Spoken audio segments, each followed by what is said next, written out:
ফেসবুকে দেখবেন গত পরশুদিন ফেসবুকে দেখলাম 3 বাচ্চার মা স্বামী বিদেশে থাকে, এসআইর সাথে প্রেম করে 3টার মা বিয়ে করে ফেলেছে। হ্যাঁ দেখছেন নি? অথচ জামাই বিদেশে। কত স্বামীর কোটি কোটি টাকা নিয়ে অন্য পুরুষের গলায় ঝুলে আজকে শুধু উকি আর ঝুঁকির কারণে।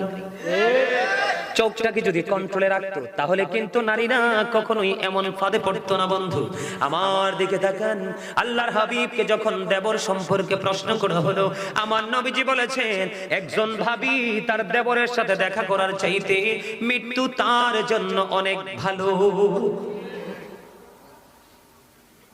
নাউজুবিল্লাহ বলেন না।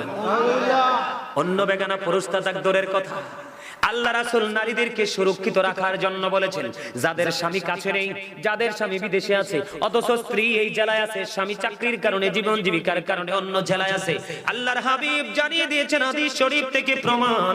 আল্লাহর হাবিব বলেছেন তোমার স্বামী বাড়ি আসা না পর্যন্ত তুমি সুন্দর জামা পরিও না এবং সাজগোজ করিও না।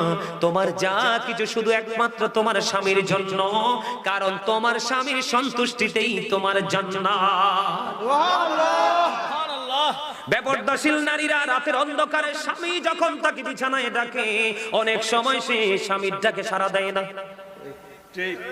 এটা আমার কথা নয়, হাদিস শরীফের কথা। বন্ধু আপনার আমার দিকে তাকান, আল্লাহর হাবিব জানিয়ে দিয়েছেন কোন নারীকে তার স্বামী সারাদিন পরিশ্রম করলো, জীবন জীবিকার তাগিদে তার জন্য তার ফ্যামিলির জন্য ঘুরলো, রাতের অন্ধকারে সে যখন বিছানায় গেল স্ত্রীকে আদর করে কাছে ডাকলো, স্ত্রী মুখটা ঘুরিয়ে অন্যদিকে চলে গেল, স্বামী কলিজাটা ফাইটা খান খান হয়ে গেল।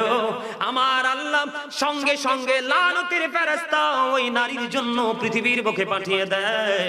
ওই যতক্ষণ না পর্যন্ত সকাল না হয় ওই রাত্র থেকে ওই নারীটাকে শুধু ফেরেশতারা লানত দিতে থাকে, ওই নারীকে অভিশপ্ত বলে ঘোষিত করা হয়।